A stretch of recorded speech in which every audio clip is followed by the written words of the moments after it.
महत्वपूर्ण अध्याय है जिसका नाम है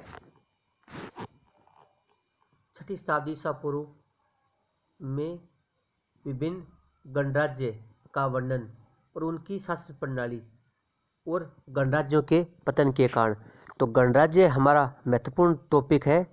फिर गणराज्यों के बारे में पूछते हैं कि कौन कौन से गणराज्य थे, उनकी शासन प्रणाली क्या थी और उनके पतन के क्या कारण थे। तो हम पूछते हैं, सबसे पहले आते हैं गणराज्य। सबसे पहले हम आते हैं गणराज्य। गणराज्य किसे कहते हैं, गणराज्य का अर्थ क्या होता है। तो जनता का जनता के लिए जनता द्वारा शासन को गणराज्य कहते हैं। जनता का जनता के द्वारा और जनता के लिए शासन, जनता का जनता के द्वारा जनता के लिए शासन को गणराज्य कहते हैं। प्राचीन भारत में 6ठी शताब्दी ईसा पूर्व में विभिन्न गणतंत्रात्मक राज्य विद्यमान थे। यानी 6ठी शताब्दी पूर्व में कितने, 6ठी शताब्दी ईसा पूर्व में।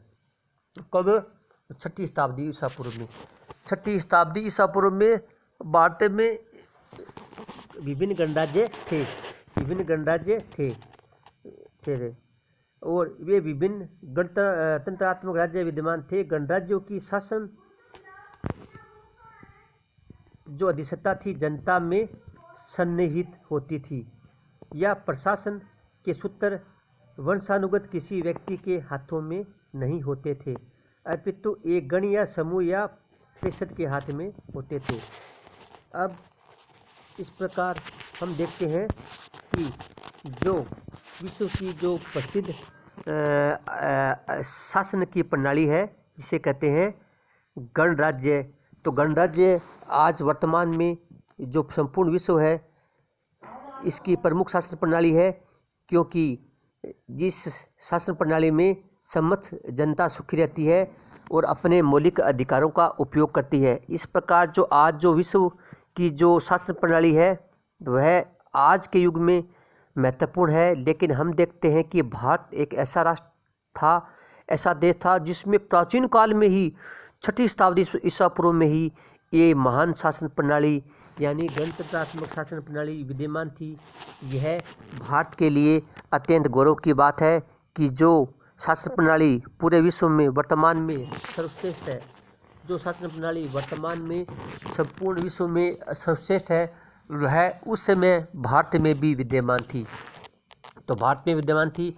तो गणराज्य का मतलब आप जानते हैं, जनता के द्वारा, जनता के लिए और जनता द्वारा शासन को गणराज्य कहते हैं। तो प्राचीन काल में भारत में अनेक प्रकार के गणराज्य थे जिनकी शासन प्रणाली थी जो इस प्रकार की थी जो वास्तविक गणराज्य की स्थिति को दिखाते हैं।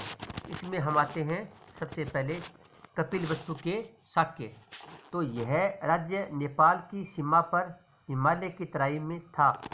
यहाँ शाक्य लोग इक्ष्वाकु या सूर्य वंशीय क्षेत्रीय थे। इनका शासन प्रबंध एक परामर्शदात्री परिषद करती थी। इस प्रकार हम देखते हैं जो गणराज्य थे इसमें हम देखते हैं बौद्ध साहित्य में निम्नलिखित गणराज्यों का उल्लेख हुआ है। यानी बौद्ध साहित्य में कौन कौन से गणराज्य थे उल्लेख थे, उनमें पहला आता है कपिलवस्तु के शाक्य जो कि हिमालय की तराई में स्थित था। यहाँ के लोग इक्ष्वाकु वंश के थे, इक्ष्वाकु वंश के थे या सूर्यवंशी क्षेत्रीय थे, इक्ष्वाकु या सूर्यवंशी क्षेत्रीय थे। तो इनका शासन एक परामर्शदात्री परिषद के द्वारा किया जाता था।